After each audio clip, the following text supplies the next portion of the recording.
So hello friends, నేను వచ్చేసి Akbar Shaik all videos. So ఏం లేదు ఫ్రెండ్స్, నాది వచ్చేసి పోల్ట్రీ ఫామ్. సో దాంట్లో వర్క్ గురించి నేను చెప్తాను. సో ఇప్పుడు టైం వచ్చేసి 12 అవుతుంది. సో నాకు చిక్స్ వచ్చేసి 3 days అవుతుంది.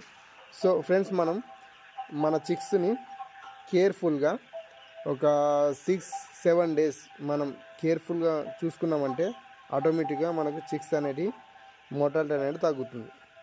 సో ఒక 3-4-5 days కంపల్సరీ ఎనీ టైం నైట్లో మనం చిక్స్ని బ్రూడింగ్ కానీ వీటిని లేపుడు కానీ ఈ విధంగా వీటిలను లేపుతూ ఉండాలి ఫ్రెండ్స్.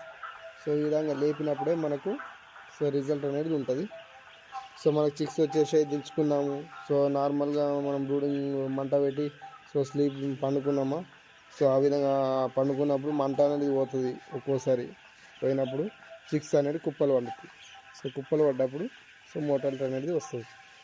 సో అందుకని మెయిన్ ఇంపార్టెంట్ ఏంటంటే ఒక ఫస్ట్ వ్యాక్సిన్. సో 5 daysకి మనకు వ్యాక్సిన్ అవుతుంది. సో ఫస్ట్ వ్యాక్సిన్ దాకా మనం చిక్స్ అనేటివి కేర్ఫుల్గా ఉంచుకుంటే మనకు ఆటోమేటిక్గా రిజల్ట్ అనేది వస్తుంది.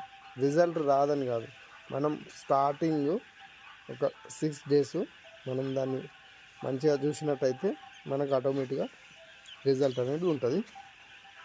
సో ఈ విధంగా మీరు ఈ బ్రూడింగ్ అనేది పెట్టుకోవాలి నైట్ వింటర్ సీజన్లో. సో ఈ విధంగా ఇప్పుడు 12 అవుతుంది. సో 12 అయినా కానీ మన చిక్స్ అనేటివి అలా ఫీడ్ ఇంటేక్ చేస్తున్నాయి. సో వాటర్ తాగుతున్నాయి. సో ఆ విధంగా తిరగాలి. సో మళ్ళీ మార్నింగ్ టైం 5 o'clock, ఎందుకంటే 5కి మార్నింగ్ టైంలో సో చలి బాగా ఉంటుంది కాబట్టి సో మనం మళ్ళీ బ్రూడింగ్ అనేది చూసుకోవాలి. సో ఫ్రెండ్స్, ఇదే ఫ్రెండ్స్. సో ఈ విధంగా చూసినట్టయితే మీకు రిజల్ట్ అనేది కంపల్సరీ వస్తుంది.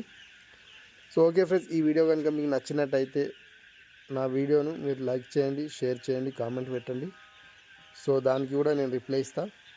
సో మీకు కూడా ఫార్మ్స్ అనేవి ఉంటే మీరు కూడా నాకు రిప్లై పెట్టండి. నాకు తెలిసిన విషయాలు నేను చెప్తున్నా, మీకు తెలిసిన విషయాలు కూడా మీరు చెప్పండి. Okay friends, bye.